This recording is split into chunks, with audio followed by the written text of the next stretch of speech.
Precisam de Deus, precisam da palavra de Deus, da unção, da inspiração. Obrigada por você ser meu parceiro, minha parceira nesses dias, né?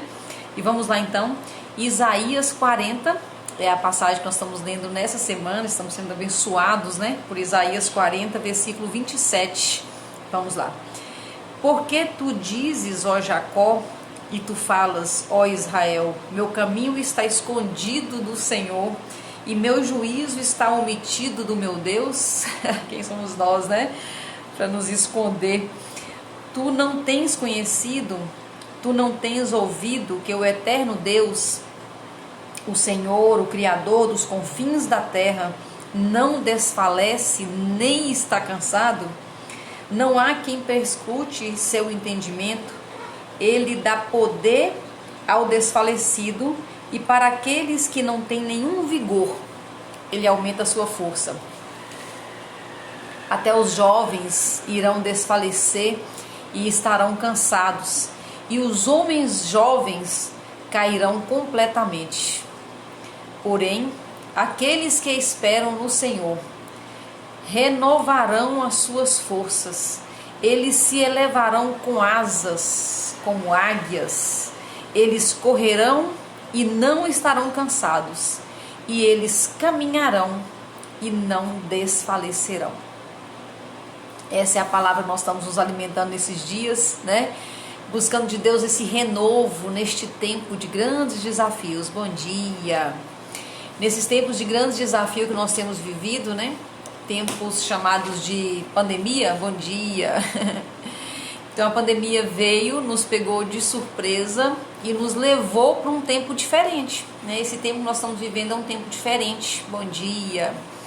É um tempo de grandes desafios e um tempo também de grandes oportunidades, né? Por que grandes oportunidades? Porque todas as vezes que nós nos sentimos fracos, nós nos sentimos desafiados, é uma grande oportunidade de nós mudarmos de nível. Quem gosta dos joguinhos aí, né, sabe que sem uma dificuldade não passa para o próximo nível. Então nós vencemos os desafios, vencemos as dificuldades e automaticamente a gente passa para o próximo nível. Na vida também é assim, né?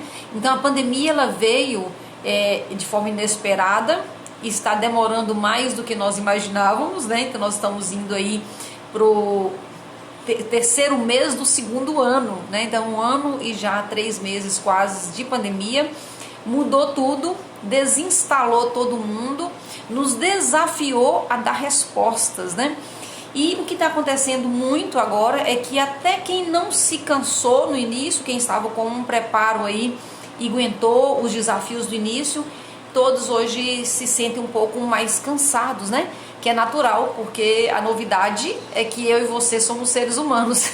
Essa é a grande novidade do momento, né? Então nós somos seres humanos e sim, nós cansamos, e sim, nós às vezes perdemos um pouco a esperança, e sim, às vezes até desfalecemos, como fala a palavra, né? Mas o bom é que neste momento a gente recorre a quem tem o poder no céu e na terra, e nós buscamos nele, né, esse renovo. E da semana nós estamos falando com muita propriedade, com muita confiança no renovo que vem do Senhor, né? E ele fala que até os jovens cansarão, mas quem espera no Senhor terá suas forças renovadas. E é isso que nós estamos buscando. E nós estamos discutindo desde segunda-feira, né, que muitas vezes nós estamos atrapalhando o trabalho de Deus, né? Então muitas vezes nós, até por esquecermos um pouco que nós somos um ser triuno, nós temos corpo, alma e espírito, muitas vezes nós podemos às vezes negligenciar uma dessas partes. Nós temos a tendência, de acordo com aquilo que nós acreditamos ou aquilo que nós estamos acostumados, a cuidar mais de uma parte e menos de outra. Então, corpo, alma e espírito. Uns dedicam bastante ao espírito e fica com o espírito fortalecido, mas às vezes esquece da alma, do corpo, ou cuida do espírito e da alma, mas esquece do corpo, ou cuida bastante do corpo, mas está esquecendo do espírito. Então, o nosso convite, o convite para nós hoje é cuidar de nós como um ser completo, como um ser triuno, corpo, alma e espírito, né? E ontem nós falamos bem forte, assim, né, sobre como que às vezes nós enfraquecemos o nosso corpo, como que às vezes a gente está sentindo tão cansado, tão desanimado no corpo, e às vezes nós não paramos para pensar que nós estamos às vezes intoxicando o nosso corpo. Então o combustível para o corpo é o alimento. Então nós escolhemos os alimentos e nós nos alimentamos, e muitas vezes esse alimento é um alimento que a gente chama de alimento lixo, né? E aí não combina, né? Bom dia. Não combina com a obra perfeita de Deus, né? Então imagina, Deus faz o homem à sua imagem e semelhança, e o homem joga lixo dentro da imagem e semelhança. Opa, tem alguma coisa para ser ajustada por aqui, né? E tem até aquela frase famosa lá, não é uma frase, é um termo, né? Dia do lixo. Não, peraí, então se tem dia do lixo, então isso quer dizer o quê? Eu sou um depósito de lixo, né? Então algumas questões que a gente às vezes entra sem pensar muito, mas aqui nós estamos pensando sobre isso, né? Nós não somos depósito de lixo e nós não merecemos lixo. Apesar que de vez em quando, sim, a gente tem uma refeição livre, a gente come alguma coisa, né, não tão certa, mas se nós estamos o tempo todo jogando lixo dentro de nós, o que nós vamos sentir é o peso desse lixo. E o lixo tira a nossa energia, né? Então ontem nós fizemos esse convite de dar uma olhadinha e dar uma corrigida. Se nós já temos informação, se nós já temos o conhecimento de que alguns alimentos tiram a nossa energia, então é hora então de abrir mão de algumas coisas, ou pelo menos reduzir bastante o consumo deles, porque senão nós vamos pagar um preço alto. E nós pagamos com o preço da nossa energia. Tem uma coisa que realmente sim, me incomoda muito, sempre me incomodou, quando eu vejo jovens sem energia. Não é estranho? Então os jovens deveriam estar totalmente cheios de energia, mas os jovens, na maioria das vezes, é quem mais come lixo. Então é quem mais está sem energia. Você às vezes vai, por exemplo, num banco, as pessoas estão escoradas na parede, assim, porque não consegue ficar nem em cima do próprio corpo. Então é uma coisa que me chama muita atenção. Mas também tem pessoas que às vezes nem são tão jovens, né, como outros, né, eu me coloco nessa categoria, né, então aí no alto dos 50 anos eu me sinto cheia de energia, e o convite que eu faço para todos vocês, independente da idade que você tem, é que você esteja cheio de energia. É próprio, né, de quem se cuida ter muita energia. Então ontem o convite foi para olhar para a alimentação, para olhar como está dormindo, para olhar para o controle do estresse, para olhar por tudo aquilo que pode estar tirando a sua energia, e você não pode aceitar isso, eu não posso aceitar isso, né? Então é a vida plena que Jesus veio trazer. Eu vim para que tenham vida e a tenham em abundância. Essa vida em abundância, em plenitude, ela passa obrigatoriamente pela abundância no corpo, né? Eu estar na minha melhor forma, eu estar na minha melhor energia, eu estar na minha melhor saúde, e isso compõe também a vida em abundância. Mas não é só isso, né? Tem um outro lado muito, muito, muito sério, que são os lados das emoções, né? Então, corpo, alma e espírito, se nós pegamos a alma, dentro da alma nós encontramos as emoções, né? Se você aprendeu diferente, não sofra por isso, não vamos discutir aqui teologia, né? Nós não estamos discutindo aqui teologia. Se você pensa diferente, onde é que a alma está diferente, onde é que a emoção está, não importa. O que nós vamos falar aqui é sobre as emoções, né? Não importa onde ela esteja, né? Você acha que é no coração, que é na mente, que é na história, que é no campo energético, não discutir essa questão. O que importa é que nós temos as nossas emoções, e as emoções muitas vezes são elas que estão precisando de um cuidado. Ontem eu conversei com uma amiga que há muito tempo a gente não conversava, né? Ficamos um tempão no telefone, e ela me contou uma história que eu quero trazer para vocês aqui, que vai ilustrar muito bem essa situação. Olha só que doido. Ela me contando que uma pessoa estava fazendo uma faxina na casa dela, né? E a casa estava toda cheirosinha, e quando ela terminou a faxina, e quando ela chegou num determinado ponto, olha só que doido, numa parte da casa tinha um cheiro de coisa podre. Então não combinava. Acabou de fazer a faxina e tinha um cheiro podre em alguma coisa. E elas foram investigar e encontraram, então, alguém tinha escondido e esquecido uma comida que apodreceu num cantinho muito escondido. Então ali estava sentindo um cheirinho podre, né? O que nós podemos trazer isso para nossa vida, né? Então eles tiraram e ficou tudo certo, e a casa ficou cheirosa, né? Então o que nós podemos trazer para nossa vida? Muitas vezes nós fazemos isso. Gente, eu já deparei com isso na minha vida. mais de uma vez, mais várias vezes. Uma situação que você pensa que está resolvido, você fez uma faxina, você sente o cheirinho de lavanda, o cheirinho de coisa limpa, mas de repente uma coisa que você pensou que estava resolvida, ela estava tão bem escondida que você escondeu de você mesma. E aí você sente, né, alguma coisa que te leva a pensar e investigar, e aquela situação que estava tão bem resolvida não estava tão bem resolvida assim, né? O que eu estou falando, né? Daquela traição, daquela decepção, daquela perda, daquela situação, daquela humilhação que você passou, daquele abuso que você passou, qualquer situação que nós tenhamos passado, né? E às vezes a gente pensa que está tão bem resolvido, mas não está. Andréia, como é que eu vou saber então que não está bem resolvido? Sente o cheiro. O cheiro que eu estou sentindo é um cheiro de lavanda? É um cheiro de vida nova, de novidade de vida? Ou é um cheiro de podridão? Nós somos capazes de sentir isso sim, né? Basta a gente acalmar um pouco e respirar e sentir o cheiro com muita vontade de descobrir qual é esse cheiro. Então, quando você olha para dentro de você, qual é o cheiro que você sente? É um cheiro de novidade de vida ou é um cheiro de alguma coisa ainda que está escondidinho ali e que talvez não foi resolvido ainda, né? Eu lembro quando eu cheguei em Goiânia, logo no iniciozinho eu tinha passado uma situação ainda em Minas e que tinha me machucado, tinha me chateado. E eu lembro que na primeira vez que eu fui numa igreja, né, aqui em Goiânia, que eu entrei, na hora que eu fui entrando, Deus me lembrou de uma situação. E eu falei, Deus, está tão resolvido, né? Está tão no passado, está tão zerada essa situação. E eu lembro que naquele dia, a palavra que foi lida, né, uma das palavras que foi lida naquele momento foi sobre Jó, finalzinho, bem finalzinho de Jó, que fala o seguinte: enquanto Jó orava pelos seus amigos, a Bíblia fala amigos, mas quem conhece a história de Jó sabe que os amigos todos viraram as costas, falaram mal dele e traíram ele no momento da maior angústia dele, né? Então, na verdade, os amigos não era bem assim um amigo, né? Então era uma dor que Jó tinha ali. E aí a palavra ali conta que no momento em que Jó estava orando pelos seus amigos, ele foi curado e foi restituído em tudo que ele tinha perdido, né? E aí Deus falou muito forte no meu coração: aquela situação que você pensou que estava resolvida, sente o cheiro, Andréia, sente? O cheiro não tá bom. E aí ali, né, eu mais uma vez entrei num processo ali de rever aquelas situações. Então a palavra para mim e para você hoje é: o que está aí dentro de você que ainda não está cheirando bem, que não tem ainda o cheiro da vida nova, o cheiro da novidade de vida, né? Então Deus quer trazer à tona isso. E eu tenho sempre falado de uma história que fala muito ao meu coração.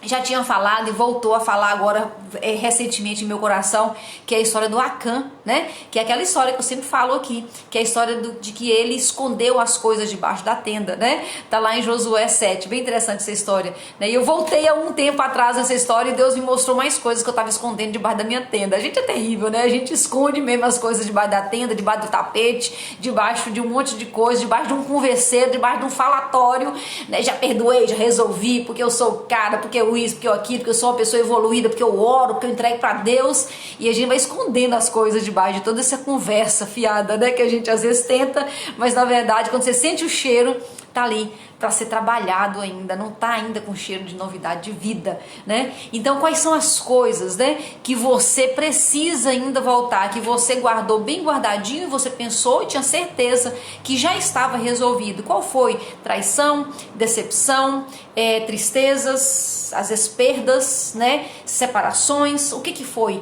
que tá lá no passado que ainda não tá ainda resolvido? Então como é que você pode descobrir, como é que a gente descobre que aquela coisa, né, não está?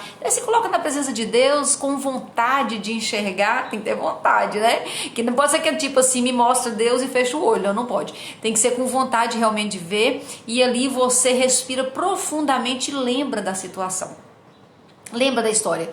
Lembrando que perdoar não é esquecer. Nós continuamos com memória, né? Então não tem como esquecer algumas coisas que aconteceram, que realmente a gente não esquece. Mas quando você lembra dessa situação que aconteceu com você no passado, como é que seu coração fica? Sente o peso. É leve ou é pesado? Né? Você pode inclusive ter passado por alguma situação e você não queira conviver com essa pessoa. Você não tem que dar uma segunda chance para as pessoas se a gente não quiser. Se ele te traiu, se a pessoa te enganou, se a pessoa te abandonou, não sei, se aconteceu alguma coisa e você acha que não merece uma segunda confiança, tá tudo certo, não precisa dar uma segunda chance, mas precisa sim aliviar o coração. Eu posso não querer conviver com essa pessoa, mas quando eu lembro dessa pessoa, o que vem? Quais são os sentimentos? A gente sente, se sentir ainda uma angústia, uma agonia, um tipo, nossa, melhor não falar nesse assunto. Quando eu penso que é melhor não falar nesse assunto, esse já é um indicador que talvez eu precise, né, trabalhar um pouquinho mais sobre isso, não está ainda diluído o suficiente. Muitas vezes, o perdão ou a resolução daquela situação, ela vem por camadas. Não é assim, de uma vez. Às vezes é de uma vez, né? Às vezes Deus age poderosamente. Você se põe diante dele e você coloca aquela situação e aquela situação ela se desintegra na sua frente. Milagrosamente. Deus faz assim também. Mas muitas vezes nós vamos soltando aos poucos. É a nossa dificuldade também de soltar. Então você solta um pouco, alivia, solta mais um pouco, alivia, solta mais um pouco, alivia e você vai aumentando a profundidade. Tem coisas que a gente vive na vida que não se resolve de uma hora para outra, mas se resolve em camadas, igual descascar uma cebola, que você vai tirando as camadas até você chegar no final, né? Então muitas vezes a situação que nós vivemos precisa desse tipo de tratamento. Por isso que muitas vezes nós precisamos voltar na mesma história várias vezes. Eles falam, mas puxa vida, de novo essa história aqui, de novo esse sentimento, de novo essa pessoa voltando aqui na minha vida, o que está acontecendo? Pode ser isso, pode ser que esse perdão, essa limpeza, ela não aconteceu ainda como você pensou que tinha acontecido. Às vezes a gente pensa que só aquela oração, só aquela entrega, só aquela ressignificação ela é suficiente. E às vezes não é. E tá tudo certo também se não for, não tem nenhum problema. Nós podemos voltar várias vezes na mesma história. Eu já tive situações assim que eu tive que orar várias vezes, que eu tive que voltar várias vezes, ressignificar várias vezes, mas depois dilui e depois passa. Lembrando que nós não vamos esquecer, porque nós não perdemos a memória. A gente só sente um outro cheiro quando a gente lembra da história, não é mais aquele mau cheiro que chega a incomodar a gente, né? Então, se eu encontro com aquela pessoa, não é uma pessoa que eu quero conversar, mas tá tudo certo também, né? Não tenho nada, não tem cheiro nenhum vindo, nenhum cheiro desagradável vindo disso, né? Então, pode ser que, como a gente pode resolver essas situações, né? A gente pode voltar e só ressignificar. O que é ressignificar? É dar um outro significado, é entender que aquela pessoa só poderia entregar aquilo, é entender que você naquela época também só poderia reagir daquela forma, é ressignificar. Às vezes é uma oração. É um propósito de oração que você faz, de repente alguns dias num propósito de oração, às vezes precisa de um jejum, você sente no coração que um jejum seria legal para você limpar aquela situação. Eu gosto muito do Ho'oponopono, né, que é uma técnica de repetição que eu gosto de usar também, eu acho que é bem bacana. Eu repito, né, eu sinto muito, por favor me perdoe, sou grata, eu te amo, e quando eu repito isso, eu repito 108 vezes, e quando eu repito isso, de verdade, é uma questão emocional, tá, não é espiritual. O Ho'oponopono para mim não é espiritual, não sei se para alguém é, mas não é. Na verdade é um tratamento das emoções. Então quando eu repito as frases do Ho'oponopono, eu viajo na maionese, né? Quando eu falo fulano, e eu aprendi a falar fulano abençoado, né? Ou fulana abençoada, eu sinto muito, por favor me perdoe, eu sou grata, eu te amo. Quando eu repito isso 108 vezes, eu vou contar pra vocês, eu dou uma viajada na maionese, eu vou longe, eu vou lembrando por que eu sinto muito, por que eu te amo, por que me perdoe, por que, entendeu? Eu vou viajando e isso me ajuda a aliviar. Mas enfim, é do jeito que você achar que é interessante. O mais importante é que dentro daquilo que você acredite, você faça, para que você não fique convivendo com esse mau cheiro. Imagine a casa da minha amiga, que estava toda cheirosinha, se tivesse mantido ali aquele mau cheiro de uma coisa que estava ali precisando ser tratada, precisando ser retirada e limpado aquele lugar, né? Então nós merecemos essa vida plena, nós merecemos a vida abundante, e foi para isso que Jesus veio, morreu numa cruz, ressuscitou, para que eu e você tivéssemos acesso a essa vida abundante, essa vida plena que Deus trouxe para mim e para você. É isso que nós merecemos e é isso que nós temos em Deus. Gente, um bom dia para você, obrigada pela companhia. Vocês não têm noção tanto que é bom ver vocês aqui, ver os nomezinhos aqui, saber depois de todo mundo que acessou e assistiu. É muito bom, sabe por quê? Porque primeiro Deus me trata. Deus me leva para esse momento e depois a gente junto aqui, a gente vai junto, né? Então é uma bênção muito grande. Thanks God every day. Obrigada a Deus todos os dias. Obrigada pela sua companhia. Obrigada por você estar enviando para as pessoas. Muitas pessoas estão sendo alcançadas. Recebo muito feedback. Agora eu vou contar para vocês. Deus abençoe nossas vidas. Deus abençoe nosso dia. E até amanhã, se Deus quiser, no Thanks God every day.